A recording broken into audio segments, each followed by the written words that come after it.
Well, let me give you a very warm welcome to this very special evening in the life of Ian and Claire. 50 years is a long, long time. And, over those 50 years, I'm sure there's been ups and downs and problems and difficulties. But Ian and Claire have stuck at it, not just at the work of Bible translating, but helping people in so many different ways. And so this evening, just to thank the Lord for all his goodness and all his blessings. Now, after the meeting this evening, there is supper for everyone, so please do stay for supper. I don't know if eating pavlova and apple tart for the rest of the week, so please do stay for supper. The hall is on to my right, and you just go back out to the door you came in, and someone will direct you in. But please, everyone stay for supper. Also, there is a retiring offering this evening, and that will go to the work of Ian and Claire and their projects in Ghana. Now, so many people would have loved to be here this evening and couldn't come, but particularly the folk in Ghana. But Conan, most of you know Conan. Conan has sent a little letter of greetings which he asked me to read out this evening. Now, his English is a wee bit funny, I suppose is the word, but you have to bear with me. This is from Conan. Congratulatory message from the friends of Ian and Claire Gray on their golden jubilee of meritorious service in Ghana. Hearty congratulations to Uncle Ian and Auntie Claire Gray, as you're affectionately called in Ghana, for 50 years of dedicated and wonderful service in Ghana in the area of language development and Bible translation. Ian, in your ill health, you still felt that there was some task in the Master's vineyard to be accomplished. Hence, you came back to Ghana sometimes in a wheelchair, sleeping on an electric chair with the determination of completing the checking of the Gonja, Mo, and Vagla Bibles after you had completed work on the Tampulma, which you started work in the early 60s. There is a dictum that behind every successful man there is a woman. This dictum could not be more appropriate in any instance than the role Auntie Claire played in the life of Ian Gray. You shepherded Uncle Ian, you cheered him, you urged him on to see to the completion of the Gonja, Mo, and Vagla Bibles. You wouldn't want to be living with Claire. You also have been instrumental in the starting of the Literacy for Life, also known as Literacy in Churches program in GILBT. Many people have come to accept Jesus Christ as their Lord and Saviour through that program. Besides Claire, you are also considered to be the Dorcas of GILBT because of your generosity. Many orphans and needy youth in Ghana have been able to continue their education because you selflessly solicited for funds to help pay their school fees. In fact, Uncle Ian and Auntie Claire Gray will continue to live in the hearts of all the language groups you have helped to get their complete Bibles, as well as those who have benefited from your generosity. We have loved to be there for the celebration physically, but this is not possible because of distance. We will, however, be present in spirit and take this opportunity to convey the assurance of our loving prayers for a successful and memorable celebration. Love from Conan. So, I'm sure that says it all. But it's really good to be here this evening. Just thanks the Lord for all his goodness to us. So I'm going to show you in photo form some of these projects, which of course you have been involved in. And it wasn't just us. You were the one who helped us to make it all happen. But I wanted to tell you first of all, way over there, just where the car park is, at the age of 11, I came to know the Lord in the little tin hut. This didn't exist. And I was only 11 years old through the police Christian band who came. Jimmy Armstrong was the one that impressed me most and led me to the Lord. Then when I was 13, we always had, in the little tin hut, we also had the Leprosy Mission came.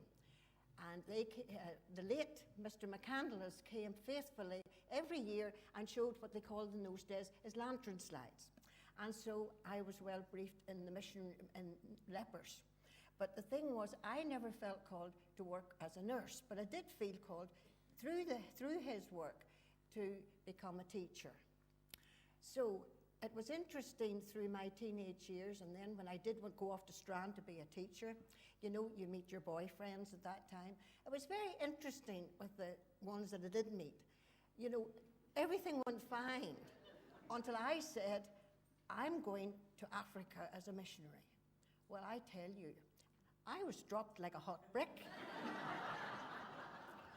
Nobody wanted to go to Africa with me. Nobody. But the Lord had somebody. And quite a few years later, I was teaching at the time in Woodburn Primary School, and I was invited by a friend to come to the Methodist Church, which is now a bank in Belfast. So I went to this Methodist church, and I found somebody there who was definitely called to the mission field, and he too was going to Africa, and he had started to learn Greek, and he was learning Hebrew, and well, you know who that person was, don't you? I don't need to tell you. And there we are in Nigeria, because that's where we were posted to. And there's Clive. He went out at 9 months old, and of course he's in Indonesia now. And then here's Kev on the right-hand side, who had been born in Ibadan. And it was there in Nigeria that we first learned how to live in an African village. And they taught us all kinds of things. And we lived in very rough and no sanitation or anything like that, but we survived. And then what happened was the Nigerian Civil War broke out.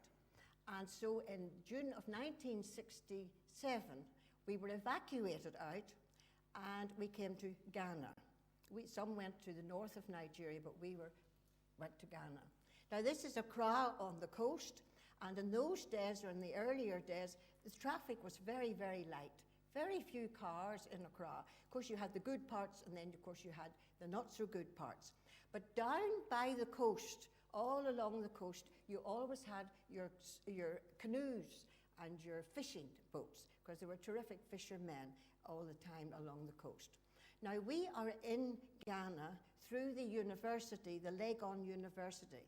And this university lets us come into Ghana because they want our materials. They want to know about our alphabets for the 64 languages which are in Ghana.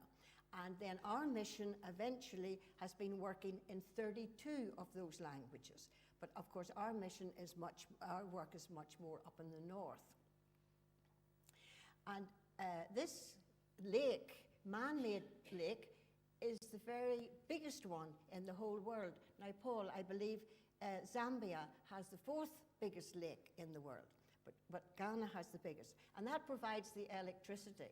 But of course, over the years, more and more people have been coming in from the villages and coming into the towns, and therefore there was more electricity to be used. So today, when you go to Ghana, well, you're more likely to have more times off than on.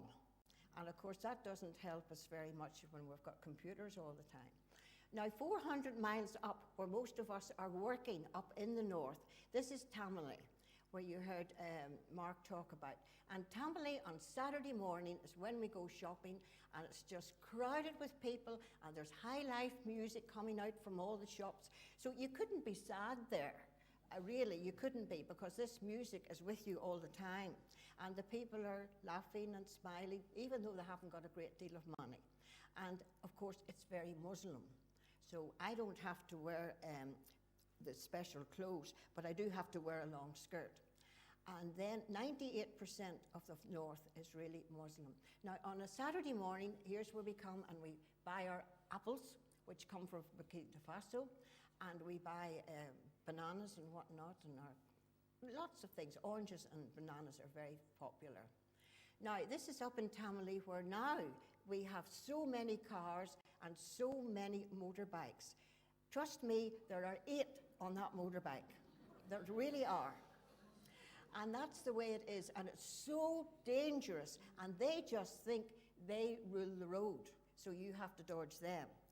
And then you have these great big trucks coming up with the goods from the south coming up into the lesser towns up in the north. And of course, most of the place is also dirt roads. And in order to work with the Tampulma people, we had to always, and are still doing so, we have to cross by canoe. And there we've got Clive and Kevin in the canoe in the early days. And then, of course, the chief gave us a plot of land, which was very big. For a handful of cola nuts and a white handkerchief, we got this big plot of land. That was a good bargain, wasn't it? And I wanted to be down by the river, but he said, "Oh, no, you can't go there." He said, "It'll flood, and we don't want that." So he placed it for us. And that was very nice. Thatched roof, and there were 4 rooms on a line. And then the highlight of the morning was taking out the toilet buckets. But remember, in Nigeria, we'd been trained for that, so that was okay. But the boys loved that. And then they really did. And then the chief had said that he liked the kapok trees. And these kapok trees were interesting. Not only were they to give us shade, but we found that the people themselves believed that the witches were up on top. So they would say to us in the mornings, as we were still struggling to learn the language, "Did you see the witches last night? They had their fires up on your kapok trees." And of course, we had never seen them, but that's what they believed. And then the people in those days ate guinea corn. They made guinea corn porridge, guinea corn bread, and of course, now they don't do that. They love the sweet corn. And of course, even today, every lady does her cooking outside. And I don't know how you would like that, ladies. And then when it comes wet season, they have to pull them in a little bit into their verandas. Now, we had a monkey named Rosie, and she sat up on top of the roof of the house, and she chattered and chattered every time we had visitors. So that was our clue to us that somebody was coming. And then, of course, most times, apart from the football sessions, then the children had to have their shoes on because of the snakes. Not that we saw all that many snakes. We actually saw more snakes in Tamale, believe it or not, than we ever saw in the village. Every 6 days was market day, and so then I could go and buy my onions with Kevin there, and that was nice. Now, of course, Ian was working away, and we were both learning the language, learning the culture. You had to do an alphabet because it had never been written down, their language, and we had to make a grammar. And then Ian got stuck in with Pastor Peter, who was a Baptist pastor. The only one church in the whole of the Tampulma area in 1967. And then my job, of course, was to teach the people to read. Now, this was interesting because Pastor Peter said to me, "Almanga, I want you to teach only the men first." And I said, "Why, Pastor?" He said, "Because the wives will go quicker than their husbands, and then there'll be problems in the home. So you teach the men first." So there I was, landed with all these young fellas, and married men too, and I taught them to read their own language. And of course I had to make the primer. Now that was much more exciting than just getting a whole load of books landed up at Woodburn Primary School, and I just had to teach those whether I liked it or not. I made my own primers, you see. We all did that. We had to do that. There's Clive. He was always out in the dirt playing around, and I'm sure he's in the bare feet there fixing a little corn lorry. And this is where Irene came along. You see, we were out on a big literacy trip, and at the end of the literacy trip, this family came to us. The father came and the grandma came, and they said that the mummy had died out in the fields, and they'd left a little baby girl 3 weeks old, and they were in a dreadful state. And in the culture, if the grandma is always crying, then the baby is not so likely to live. And that's what they told us. And they said, "Could you please take her and help us?" So, of course, we thought it was a temporary arrangement, but it didn't end up a temporary arrangement. And very thankfully for us, there she is, homeschooling, and she's a fine young lady, and we're very, very proud of her. Of course, she's British. In fact, I think more British than we are. That's what I think.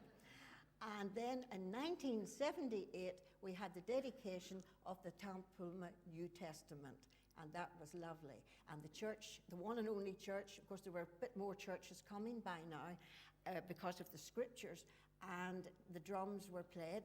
Now we also have the old-fashioned drums, the traditional drums, and this goes right up through the villages, telling who has arrived and all the celebrities, and saying when we would arrive too. But the thing is, they don't need that so much now. They've all got their mobile phones. So this is a little bit redundant. That was in 2000, whenever the Tampulma Bible was dedicated. And that was terrific. And sadly, of course, that has sold out. And there is one of the pastors going around showing the Bible. Much appreciated. Now, that blue bag, ladies, there were actually 3,000 ladies in Northern Ireland who made Bible bags out of cloth.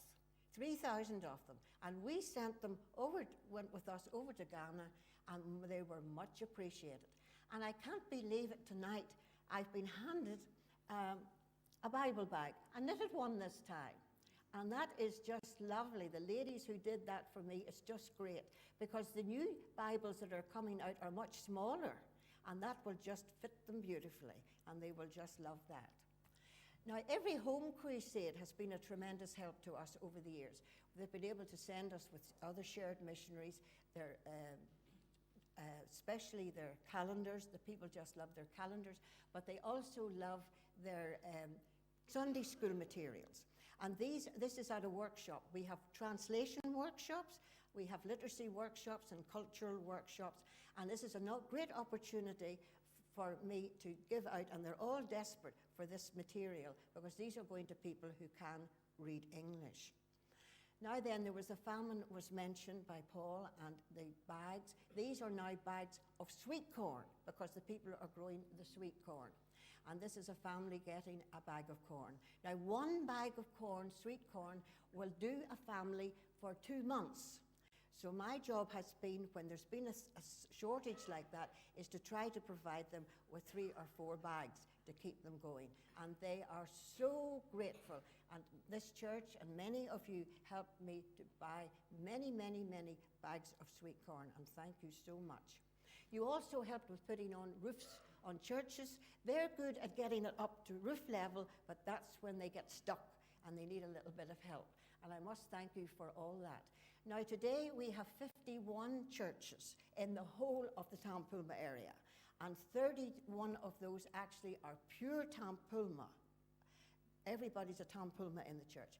But then the other 20 are a mixed bunch. But of course there's Tampulmas there too. And from what I gather, they do it in the different languages. So we're very excited about that. And then the widows, we've got 6 widows we are supporting, because remember, there's no pension scheme out there for these husbands who have died. So this is very, very important, especially those who have still got children to put through education. And then you'll remember when you bought the bicycles for me. Now these are ladies' bikes. There's no such a thing as a man's bike out there. There's no bar, but they don't know that. And anyway, it doesn't matter. I mean, they just love them. They'll just say to me, Auntie Claire, just get us one that has a basket. That's all we want. Because they put their literature in it when they go traveling. And of course, they've got other things that you can imagine in those baskets too. But I turn a blind eye to that. It's all okay. Now, these are the motorbikes that we buy for people like Pastor Abraham, who are going a much longer distance. And Pastor Abraham has just reached his 50th birthday. And he's very lively and very, very committed. He's very, very committed Christian to evangelism. And with the help of folks like you, we've been able to send him in much longer trips to areas where there was really no gospel preached. And also you'll be interested to know that, of course, he also goes on the radio. Now that was the SIM people in the old days, but they're long gone, and it's now the Bible Church of Africa. And they have a lovely radio station up there in Tamale. And you just have to pay some money, and he can go on for an hour. Now, it's very interesting how they do it. He preaches for the first half hour in the Dagbani language. And then it switches to saying, right, all of you who are listening, you can call in and ask any questions you want for Pastor Peter. And so they call in, and they all sorts of questions they want to know, because many that are listening, remember, are Muslims. And Pastor Abraham is actually a converted. He converted from Muslim to be a Christian. So he understands exactly where they're coming from and their theology.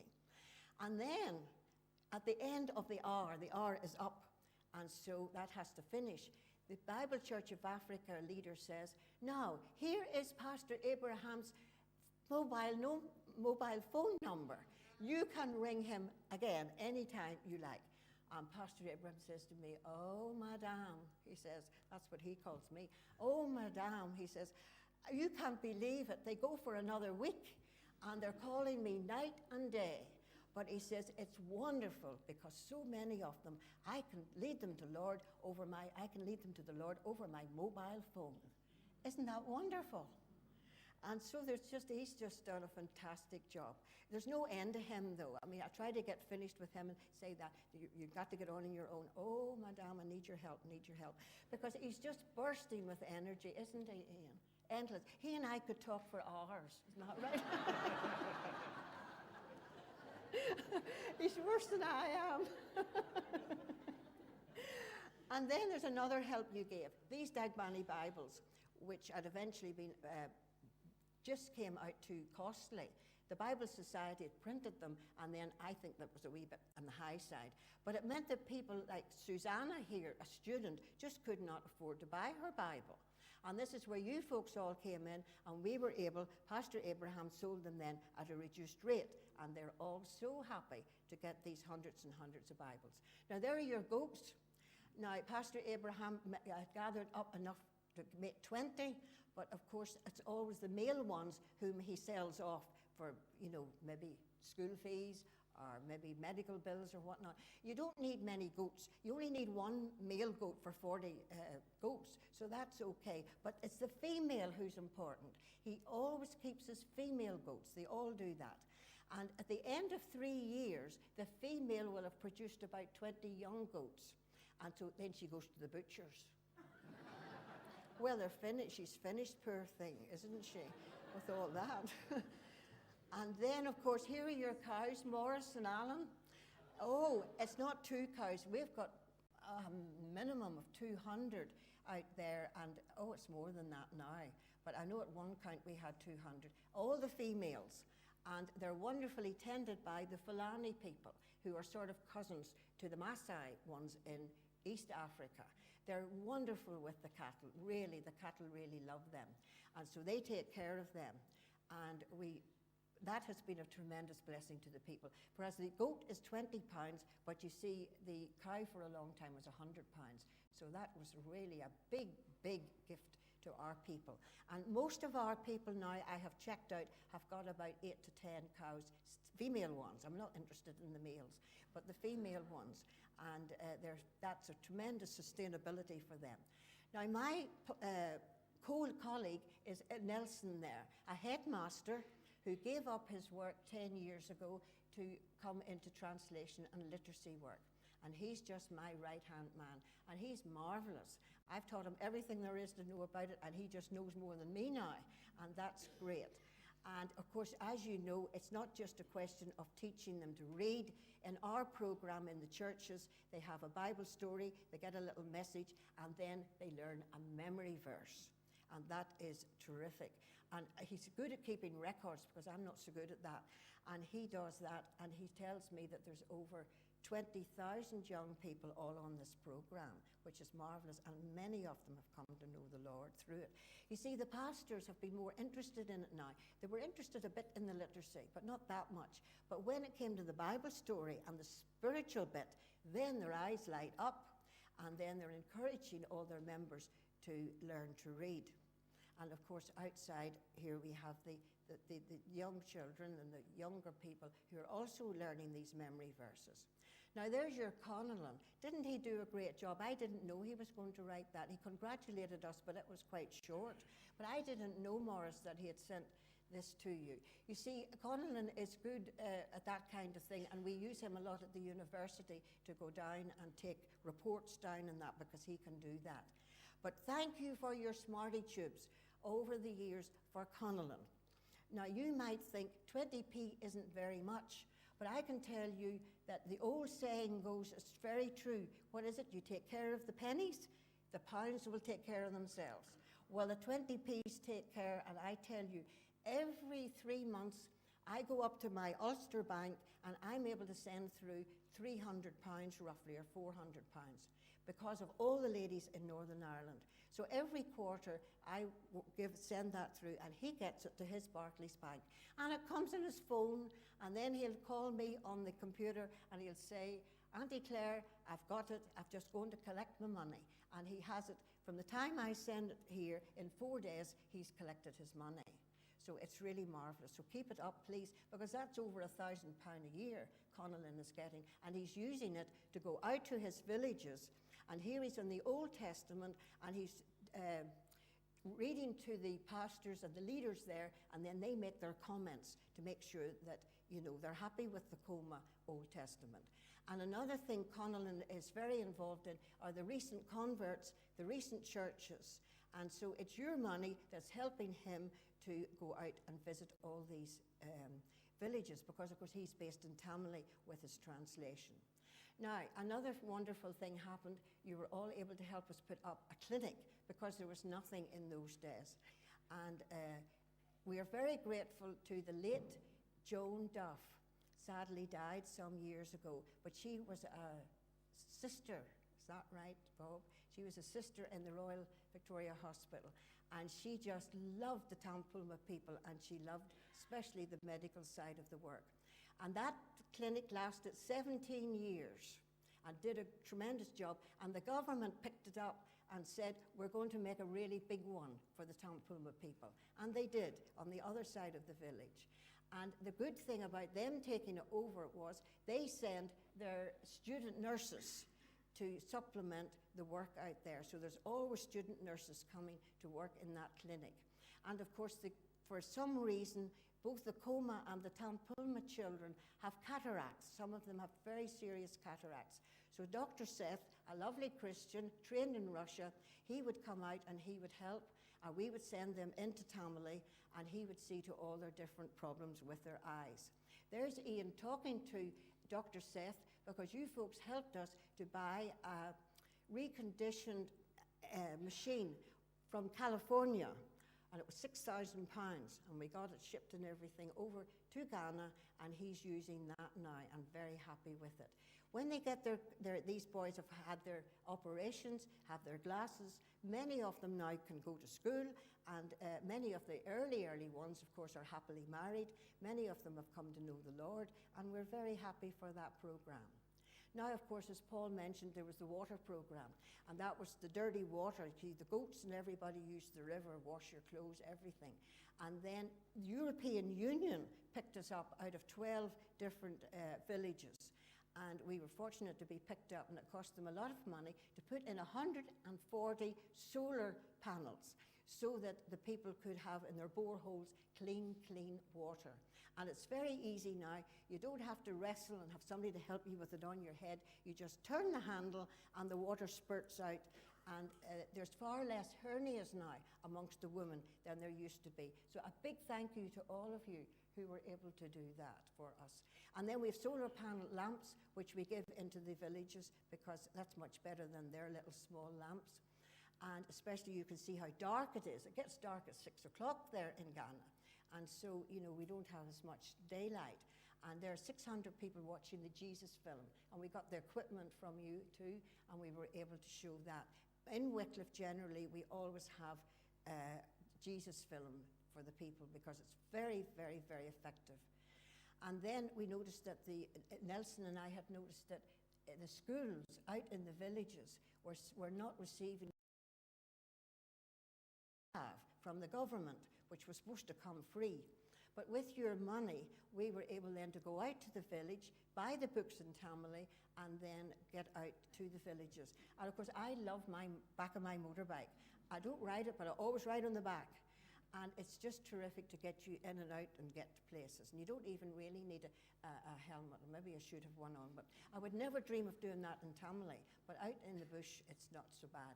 And here are the books being given to the teachers, and they are so happy. They make sure the children don't actually keep them. They keep them in the school. Now, this school was built by 3 men. Gordon Campbell Sr. from our church. Then there was the late Tommy Kernigan, and then there was Hunter Kirk from the Haven, Kevin's church. And those 3 men came out, and I tell you, they did a fantastic job. And they suffered with the heat, and they suffered with the bats and the mosquitoes and whatnot. They had a hard time, but at the end of the week, they built that beautiful school. And I tell you, that has served us so well, and the children have done so well. In fact, the Tampulma children, when they give the records out of which areas have done the best in their education, last year the Tampulmas came second in the whole of the north of Ghana, which was just absolutely fantastic. And that's due to you folks helping me to be able to get them their books. And they were always so happy when they have these lovely new books. Now, what happened to the old clinic? Well, 4 years ago, when the new clinic went up, this gentleman had been a headmaster. Abraham was his name. He helped us with the Tampulma New Testament. And he had a real love for children. So when he retired, he took on these kids and took them all into the clinic. And not only did they get taught all kinds of things, these was P1, sort of P2, and nursery. He made sure that they had plenty of scripture in them, and they learned their memory verses and whatnot. Sadly, 3 months ago, Abraham died in hospital with a strangled hernia. And that, of course, finished the clinic, the children. But the children have made plans to go to other places. But I got an email just to say recently that now they're going to turn the clinic into a junior secondary school. So I'm sure Auntie Joan, if she'd been alive, would be delighted to know that her children were still living on and still the clinic was going to be used. Now, these people are just getting their certificates because they're voluntary teachers, they're not paid at all, and it's very important to acknowledge them. And then, of course, the MP3s, as you hear, where they can hear the New Testament in their own language. That's very popular. Now, that comes like a Bible study. So I said to them, ladies, are you going to mix in with the men? Are you going to have it all together as you usually do? No, the ladies said, we want our own Bible study. We want it at our own time that suits us, and we want to do our own thing, and we want to take care of our MP3. So that meant, of course, I had to buy one for them, the pastor's wife one, and I had to buy the pastor his. But that's okay, and that's a terrific thing that's happening. If they can't see and they can't read, then they can listen. And there they are holding up these MP3s. And we can buy these very cheaply in Tamale. £10 buys one of these in Tamale. So we don't have to go far to collect them. This is Samuel Asari, our Tampulma man, who's now working on the revision of the Tampulma Bible. He's done a lot of it himself. Very, very gifted, very clever young man. Well, he's in his 50s too now, so not so young, and his wife Grace, and they've got 5 children. Now, he's out just like Connellan. He comes out from Tamale, he sits there with his computer, reads to the people. You see, these are pastors, and then they're coming up with their problems. And then it's printed, it's sent to me, I print it out, and then I give it to Ian here, and then he goes over it again like a fine comb, I tell you. Verse by verse, you can imagine it, can't you? I couldn't do that job at all. I'd go crazy. And then, of course, I still love this grass cutter. Grass cutter's its polite name, but it's a cane rat. And it lives out in the fields. And I tell you, ladies, you don't believe it. You put that in the pressure cooker with fried onions, and it is delicious. It's the most delicious steak. And at Bob Morris, it beats Marks and Spencer's any day. That's for sure. But the Ebola fever is putting me off a bit, because I know it's these wee animals that can get affected, so I think I steer clear. But I have my moringa here. It's a bit, looks like a drug, doesn't it? But it's not. But it's very, very good, and it keeps me healthy and reasonably well, except from a bout with my malaria. I don't know what happened there in my pneumonia. But anyway, most times I have a big tablespoonful of that every morning, and they have it in their tea. That's the only tea they drink. And look at the properties it has, all those good things in it. And then, of course, the big thing is Ian is always either checking or training or something. And here he is, he's been checking some of the Old Testament with these people, but he's also been training Nana to become a consultant as well. And then look at them there, dear love them. When they finish, say, the book of Job, then what do? They ask me, Auntie Claire, would you go and get me a bottle of Coca-Cola or Fanta? And that's how they celebrate. And there's Ian, looks as if he's relieved too, drinking his Coca-Cola. Now, we've worked for the last 10 years with the Ganja people as well, and that's Amidou, the guy there. 98% Muslim, but there are still many churches, many Christians amongst the Ganja people. And the favourite of ours, if you would have a favourite, is Pastor Francis. Francis is very gifted. He's like Samuel Asari. He can just twist and turn the scriptures wonderfully in his own language. And he's got 2 older daughters, 2 smaller ones. Here's Adam, completely different personality, the real entrepreneur. He's the manager of all the programs. But the big problem is you can hardly get him to sit. You'd need to nearly tie him with a rope to sit to do any translation, because he's got so many things on his mind. But he does always come for the checking series. Now there's Pastor Isa. Now he's just completely different, very quiet, a very dedicated man, a wonderful man of prayer. Prays for Ian every day. I don't get a look in, but he always prays for Ian, and that's nice. I'm happy for that. He has always felt that the Lord wanted him to produce a Bible for his own people. And we're very fond of Pastor Isa. There are the 3 men, and the 3 men there are with the typesetter in the brown trousers, John from Tammany, and then there's Luke. And Luke is from the Meaty Bible organization, and he came out for a dedication of one of his Swiss missionaries in Switzerland, and she's been working there. She was actually on that training course with us, Margaret, married and very, very good at her work too. And he then is, their work, the people in Switzerland, the Meaty Bible, are paying for the typesetting of the Ganja Bible, which is basically 50% of what is needed. And then, of course, this is a literacy class, because they have to learn to read if they're going to read their Bible. So we have literacy classes there too. And the Ganjas have the mega voice, and that's how they listen to the New Testament. Now it's interesting, this entrepreneur Adam, Chief Adam as they call him, he, in the mornings from 4 o'clock to 5 o'clock, you get the call to prayer. And everywhere, you hear him banging away, and they're shouting at us, and they're calling for Allah and whatnot. They go from 4 to 5. But what Adam has done, because he's got all these great ideas, he's fixed up the microphone of the mega voice up on top of his office. And so whenever the Muslims have finished their bit at 5 o'clock, they take it in turn to turn on theirs. And so everybody gets, for another hour, they get the scriptures of the Ganja New Testament. Isn't that wonderful? And it's really wonderful how they think these things up. Now these are the young, some of the young people whom people have been helping us here in this church and from yourselves. And this is Deborah. And Deborah is Pastor Francis's daughter, and she's starting her 2nd year nursing. And she's really a lovely Christian girl. We're very fond of Deborah. And then here's Dan. He belongs to the typesetter, and he's gone on to do economics, and that's his sister there. She's would be the equivalent of A-levels.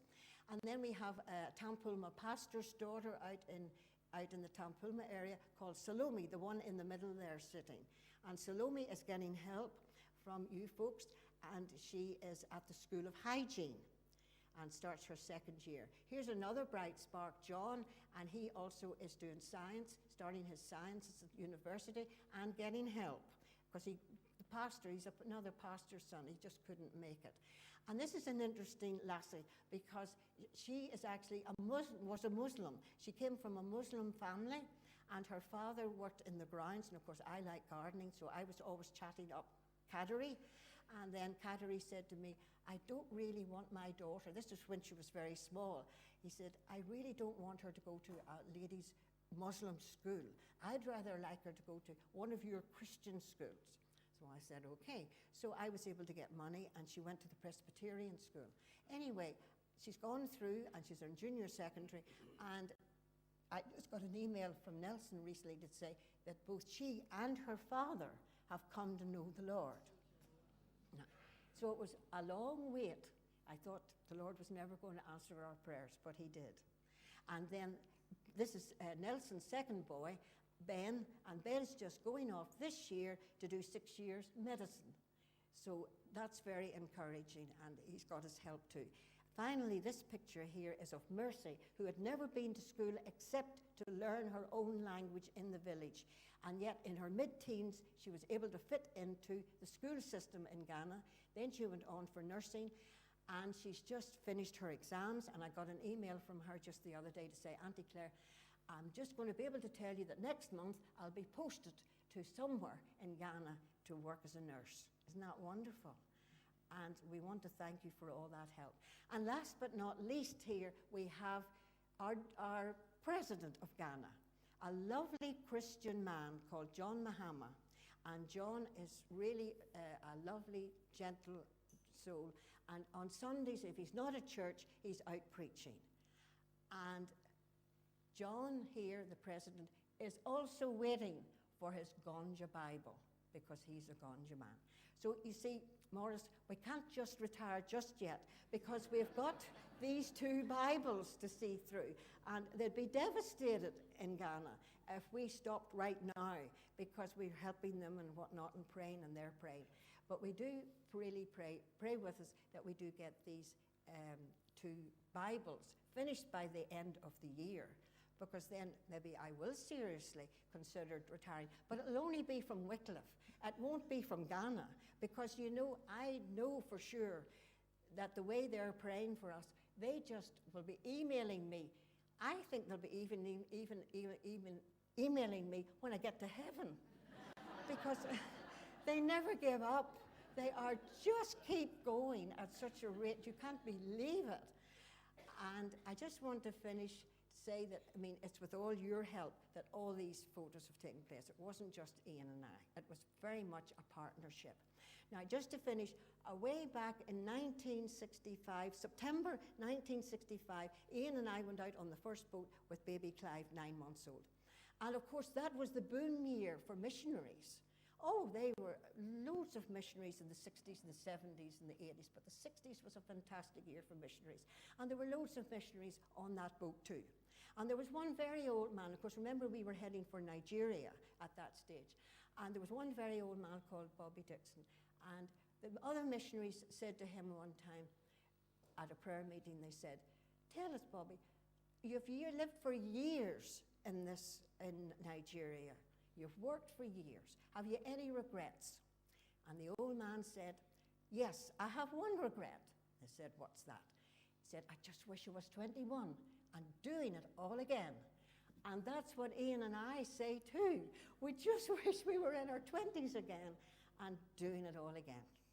So thank you very much. Remember, you were all part of it. It wasn't just us. It was a teamwork from beginning to end. And it's to God that we give the glory.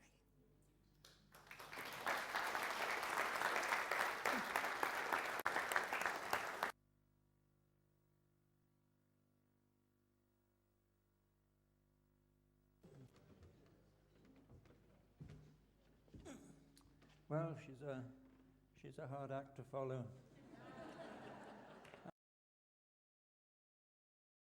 And I have to agree that when I met Claire in that Methodist church and the Lord got us together and we got married, he certainly gave me a cracker of a wife. And she's got so many projects now, I just can't keep track of them. I just let her go, and she is. I thought something a little bit more serious just to end with. You might like to know a little bit more about our background and where we come from. I don't have to say very much about Claire's background because she came from a lovely Christian family. They were members of this church. She went through the Bible, through Sunday school. As you heard, how she became a Christian, gave her life to the Lord, how she was called to be a missionary even by the age of 13, and desperate to get abroad, to get to Stranmillis and be a teacher. And so without, what I want to say is really, she was pre-packaged as a missionary when I met her. She had everything. She knew the Lord. She had been called to be a missionary. She'd had her training. It was almost as if she was ready to get on the boat. But when the Lord had to deal with me, that was a very different kettle of fish, because it was going to take very much longer to get me quite ready. Because you see, my father was a doctor down in Sussex by the sea, a GP, and actually trained in Dublin at Trinity College. And he was not interested in Christian things, and so the family was not connected with the church. And where I got my scripture trainings at Wales, Claire got it in the Sunday school and heard all about the great characters of the Old Testament like Samuel and Moses and all the rest. I got it from a headmaster. I was at a boarding school, a prep school near my home, and there was a lovely man called Mr. Brown. And I forget what he taught us, but he also had great sessions with us. And he was a real fan of scriptures, and he could, being a teacher, he could explain it all and answer our questions. And we learned about all these wonderful characters, especially in the Old Testament.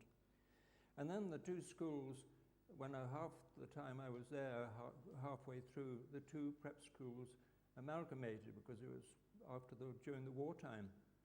And so that ended up with having two headmasters. Mr. Brown eventually retired, the other man took over. He was a reverend, so he was a Church of England man, and he was very keen getting everybody to services. We had a service every day. We had two services on a Sunday, and if you know anything about how they do things in England and in the national church, there was a lot of scripture in those services. You know, there was nothing really about committing your life to the Lord and being born again. That didn't really come into it in the old days. But then on a Sunday morning, we had we had an Old Testament lesson, we had a New Testament lesson, we sang the Psalms through the year, and then they also had built in, somewhere along in the prayer book, a chunk out of a gospel and a chunk out of an epistle, a different one for each Sunday. That was built into the prayers. So I had, years and years of this, listening to this. It was fantastic stuff. Then at the age of 12, I had to go through a confirmation class. Well, I'd been baptized by a very interesting man. He was the first missionary that I had ever met, and I was just a baby. I was being carried in church to be christened. And of all our wide extended families of the Richardsons and the Greys that originally came from Scotland, there was this particular one man who had become a missionary, the only one in all the history of the Greys, I do believe. And he'd gone out as a mission to seamen to Bombay in India, which of course was a very busy seaport, and it was still under the jurisdiction of the British in those days. But he must have had a very wonderful wife, because not many women accompanied their husbands in those days to India, what with the disease and the dirt and all the problems that were connected with living there. So I think she was a very wonderful person. I wonder if the two of them, maybe they made 50 years. Do you think that maybe they were out that long? Anyway, by the time I was a baby ready to be christened, he had come back finally to Norfolk in the eastern part of England. And he had a parish, and he was about to retire. So my father brought him down to the seaside where we were, and he baptized me. And I don't know whether I should mention this, but the thought comes into my head sometimes that this man who baptized me that day was this missionary. Just jokingly, I think to myself sometimes and mention to Claire, do you think something rubbed off from him to me? Well, you would say, of course not. It's crazy, but it's rather fun just to think that maybe it did. I'd love to know him, and you wouldn't believe it, how the Lord sometimes can talk to you. I hadn't actually been searching for his name. I just knew he was a missionary. He was my great uncle. But you know, this evening I offered to go down to the railway station to pick up some of these guys off the train so they didn't have to haul and walk up all up the avenue. And on the way down, halfway down, just as I passed the parish church, the Lord said to me, you know, Ian, his name was Uncle Charlie. Uncle Charlie? I said, I haven't heard that name, I don't know for how long, probably way back 30, 40 years, I haven't heard that his name was Uncle Charlie. But the Lord wanted his name to be mentioned tonight. And I'm sure he was a lovely man. So anyway, went through this confirmation business with the local bishop. We had our training class, and this was the second stage in the Church of England system, where you were sort of brought in more definitely into the church. And so we trailed on down to the village church nearby, and actually the one where I had been baptized. And the bishop sat up in his chair at the front, and we all, about 12 of us, lined up. And he took us one by one, put his hands on our head and blessed us. and we sang suitable songs like Come Holy Ghost, Our Souls Inspire. And I think, well, me anyway, I came away and I wasn't changed, or nothing had happened at all. Okay, I was confirmed, but nothing really had happened inside me. And then when I went on to public school, that was tough going. Sometime after the war, it was a very, very severe disciplinary system. And I happened to first arrive in the school in January, and it was a particular January, which was the coldest winter on record that time. And the crazy medical officer reckoned that it was very good for the boys to have cold baths in the morning. I tell you, that was rough. And you couldn't just sort of dip your bottom into the water and hope for the best. There was a prefect standing over you, watching you getting into the bath, and you had to get down up to your neck every morning, Sundays included. And he had his sheet in front of him. You'd tick off your name, and if that tick wasn't there, you were heading for big trouble, and the punishments were very severe. So I didn't enjoy school very much. And, well, that's just the way it was. But what a contrast with Claire. I had no home comforts at all. It was a question of sort of hanging in there and hoping the holidays would come. But for Claire, she had a lovely warm bed. I was frozen in bed in that cold winter. They didn't bother to heat the place very well. Lovely warm bed, a good breakfast, which I didn't get. She had if she wanted a nice warm bath, she could choose to do that. I had a cold one, whether I wanted it or not, every morning. She went off to Ballyclare High School in the bus. That was probably warm too. And when she came home every day in the afternoon, what do you think? Her mother had been at the home cooking. And there were warm apple pies and pancakes and scones, and she could sit down at the table and enjoy what I didn't have. I had nothing, and she had all this. At the age of 7, I was given a wooden jigsaw, probably for Christmas, and there was a picture of a P&O passenger liner, big white one with big yellow funnels, and it was just about to go underneath the Sydney Harbour Bridge. And I used to love to work with this jigsaw and make it. And I decided then and there, even at that early age, I wanted to be a marine engineer. I knew that I couldn't be a deck officer because they were fussy about eyes and things in those days, but I wanted to go to sea. My grandfather, my great-grandfather had been marine engineers. And nowadays, if you train to be a marine engineer, well, you'd probably end up on the back end of an oil tanker, or maybe on one of these ships that carry all these big boxes. That's sort of a ship. But in those days, the idea was to train for your engineer and then join something like the P&O passenger liners. Big, white, beautiful liners taking lots of immigrants and people to Australia. I had a vision of sailing through the Mediterranean, down the Suez Canal, and head for Australia. And when you think about it, between being filled with scripture in this rather odd, strange way over about 7 or 8 years, not hearing any gospel, I'm afraid, but lots and lots of scripture inside me, and also this burning desire to travel and have some adventure, that was almost half a missionary call. Because it would happen that if God would call me to be a missionary, I didn't know at that time he would, but if he did, I wouldn't be holding back. I'd say, come on, let's go. No question of whether it'd be a good idea or not. So then the Lord started seriously working on me. I came to Belfast by the age of 18, started my studies, and part of the studies involved practical work in the shipyard. Now, the shipyard is just a shadow of what it used to be. In those days, in the 50s, 20,000 men were there. They built 20 ships at a time. So I sort of fitted in here for a few weeks here and a few weeks there, and the Lord started to work on me because I wasn't saved. I wasn't a real committed Christian. So it was one night I was on the night shift, and it was very lonely on the night shift, and the canteen was very empty. There was no one to talk to. And so I decided, well, next time in town I'd buy a little Bible, because I hadn't been reading my Bible, and I hadn't been going to church. So I took my little Bible into the canteen and read it in the quietness, in the break time.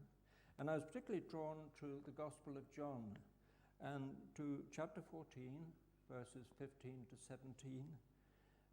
Jesus talking to his disciples, if you love me, you will obey me and obey my commandments. And I will ask the Father, he will give you another comforter, and he will live with you forever. And he will actually live in you. I worked over those words. I read them over and over for a night. And then suddenly, out of the blue, well, the weather had been terrible. And Sunday morning came round. The next Sunday morning came round. It was wet and windy and cold and horrible.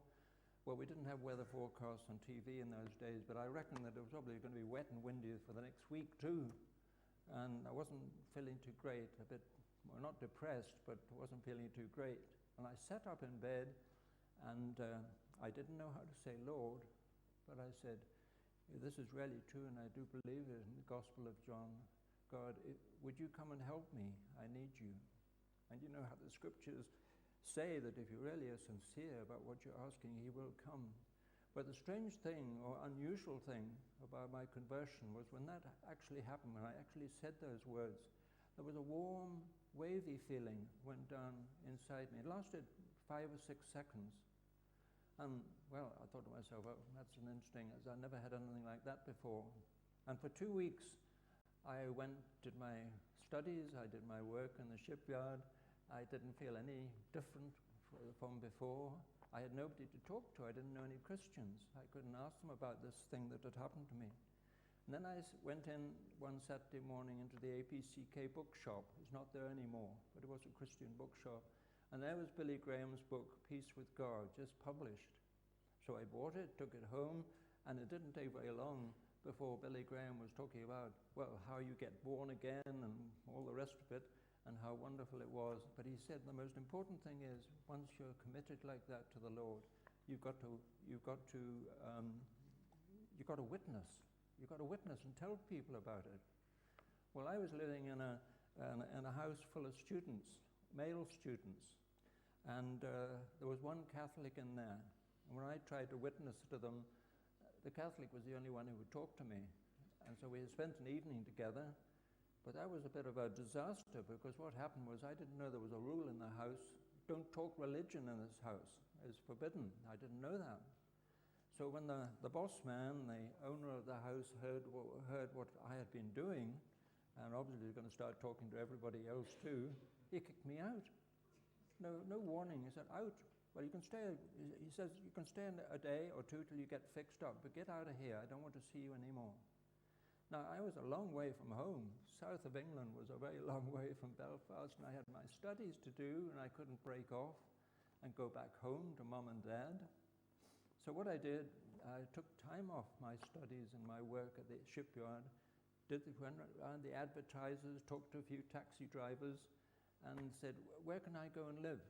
So I ended up in the most beautiful place up in the upper reaches of I'd been on the Lisbon Road, on the bit of the rough area, up on the upper reaches of the Antrim Road. And there was a lovely lady, I still remember her name, Miss Hogg, in from Lisnaskea in County Fermanagh. And right at the end of this lovely row of houses, she was opening up a little, hotel. And I went up and knocked the door and told her what my problem was. She said, well, look, I'm not opening till tomorrow, but come on in anyway. And she gave me a beautiful room. And when I had finished the day and was going to bed, as a good Anglican or whatever you like to call me, the way I was brought up at school, I knelt down beside my bed, and I still didn't know how to say Lord. But I said, God, thank you so much for giving me such a beautiful place to come to. And it happened again. That wavy, warm feeling went down through me, and it has never, ever happened again. It was almost as if, in future years, God was saying, it happened to you, and you might say, well, look, it never really did happen. But he confirmed it. He gave me exactly the same thing. Now, I don't know why I had that, and I haven't talked with it about to anybody really very much, but later in life I did talk to a missionary. He was a Dutch missionary, and he was coming near retirement. He'd been around. He had a lot of experience of dealing with people and new converts and so on. So I asked him, I told him what had happened. I said, does this happen very often to people? Well, he said, it can happen now and again, but it is really very rare. So I said, why do you think the Lord gave me that? Well, he said, it's hard to know, but he said, if you had nobody to help you and you were completely on your own, and he also had a special work for you that he wanted you to do in Africa, maybe he gave you a little assurance, something of himself that day. And it's lovely to think that he probably would do that, because he continued to lead me and eventually to be with Claire. But it was an extraordinary experience that that should happen. So the next thing that needed to happen, and time is getting on, I must tell you, I needed some Christian friends. So within a week, as long as if I'd had my bed experience and I needed Christian friends, God had it planned that had happened then, because the very next week I had to change my position or my work in the shipyard. I went to one of the drawing offices. It was enormous. It was twice as big as this place. There were 80 men in that place with their drawing boards in front of them. And of those 80 men, I didn't know there was only one Christian. And the only empty drawing board was the one beside the Christian. So there were 80 men there starting their work. And I went up to the boss man at his desk, and I said, I told him, oh, hello, Mr. Gray, fine, here, I'll get you started with your work. And down he led me right beside the Christian. And we introduced ourselves. His name was Jim, and I said, well, I'm Ian. When lunchtime came, out came my little Bible. And I put it on my drawing board, and I probably opened up the Gospel of John again to thank the Lord for that beautiful verse. And he looked across at me and said, Ian, are you a Christian?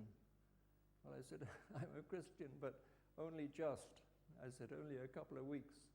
And I haven't got any Christian friends. Well, he said, I'm going to be your first Christian friend, and I'm going to look after you. Now, was that not a provision to look after me? He invited me out to his house in Lisbon once a week to the Bible study in the Baptist church there, took me home for supper, and a lonely soul like me, it was very special. So, and then the next thing was, and we're getting near the end of it now, he needed to find me a church, and possibly in that church, a wife. Well, that's the way it worked out. I walked, again, Saturday morning was kind of important. I've been to the APCK bookshop for Billy Graham on a Saturday. One Saturday, I walked past this Donegal Square Methodist Church, which is the big pillared thing, the big, like a Greek temple there beside now a bank, beside the City Hall. And on the notice board it said, Reverend George Good, who's obviously the minister, who's continuing his series on the Lord Prayer the next day, Sunday evening. Well, you know, as with all my services in England that I had been, I said with all the congregation the Lord's Prayer every day. We recited it always. So I was very interested, and I went in there. And I'm using a word by special choice, as it were. That church enveloped me. It really did, with its warmth and its friendliness. And it was a sort of church that had something on every night.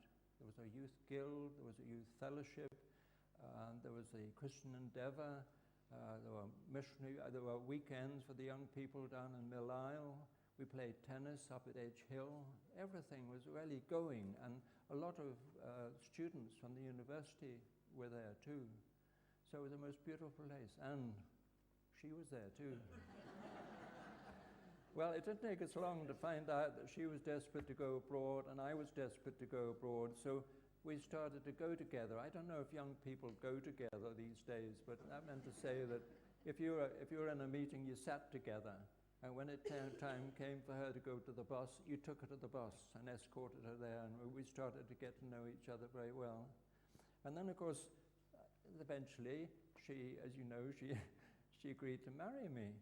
That was fantastic, but we joke to this day that, she'd had boyfriends, as girls will have boyfriends, and that because I was the first one that was going overseas, she chose me to be her husband.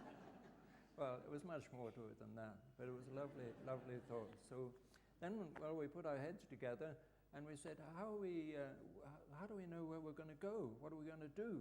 Well, I said, you can teach. Well, what am I going to do? I mean, I can't be a marine engineer in the middle of Africa. There's not much use.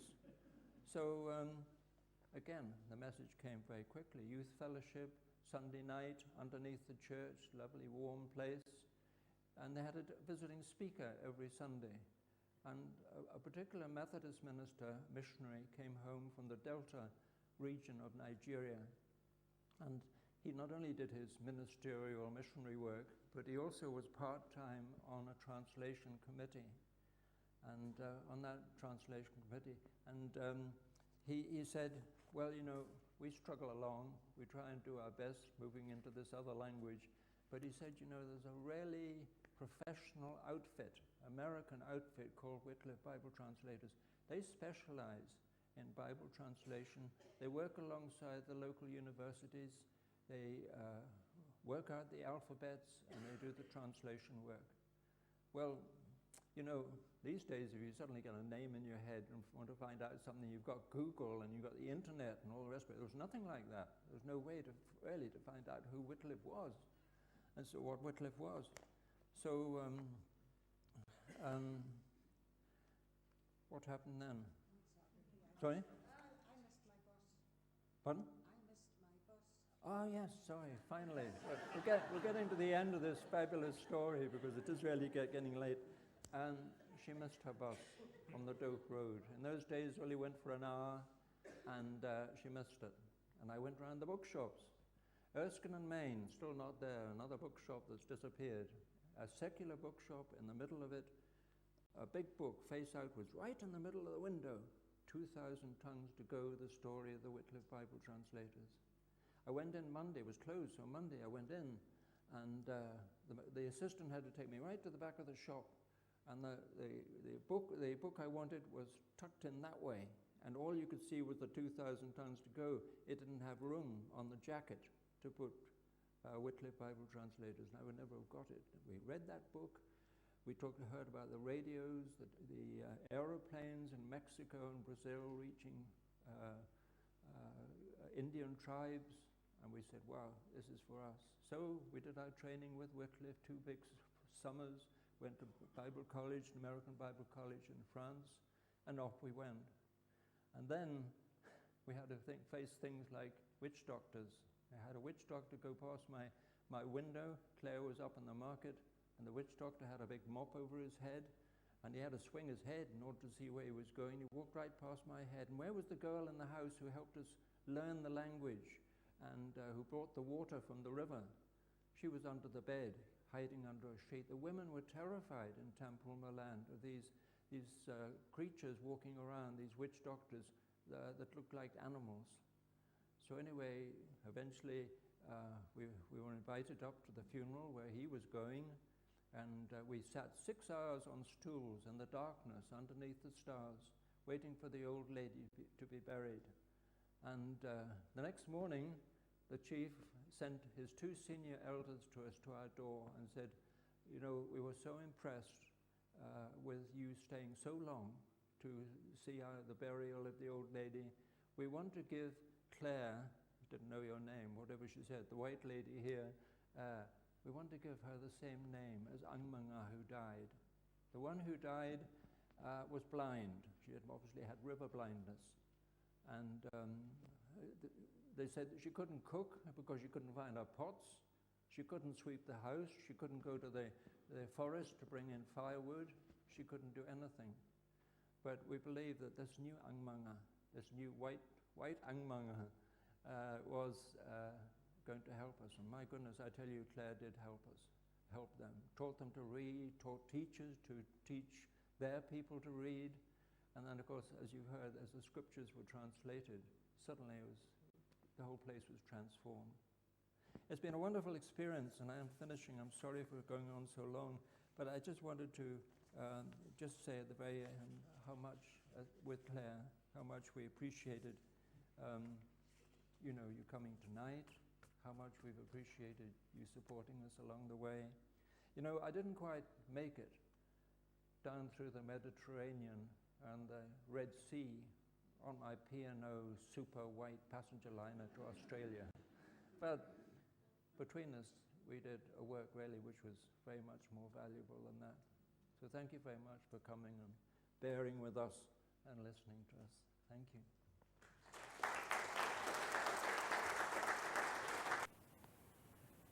Kosa vanedang ni tene nomaga nara kankane afuntum obe biaram bawati Jenny kosa wa zi na ba na sesu ungalimsa atabayori ama oka zikpa omifali nave pro anyeba.